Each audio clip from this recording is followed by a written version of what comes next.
আমাদের উত্তর কাশীপুর জামা মসজিদের অবস্থা। এই হচ্ছে আমাদের উত্তর কাশীপুর জামা মসজিদের চিত্র। তো আমাদের মসজিদ ডুবে গেছে। এখন আমরা মসজিদের যে নতুন ভবন, যেটা এখনো অসম্পূর্ণ কাজ বাকি, সেখানে আমরা নামাজের ব্যবস্থা করছি অস্থায়ীভাবে। এই হচ্ছে আমাদের মসজিদের চিত্র। ভিতরে পানি। এই মসজিদের, এটা হচ্ছে মসজিদের দরজা। ভিতরে সব কিছু এসে গেছে। এই হচ্ছে আমাদের মসজিদের সার্বিক চিত্র। মসজিদের ওযুখানা এবং টয়লেট। আমাদের যে অস্থায়ী যে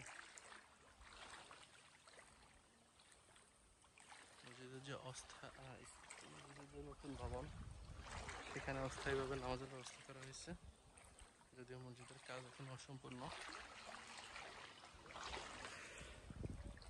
হচ্ছে আমাদের মসজিদের নতুন ভবন।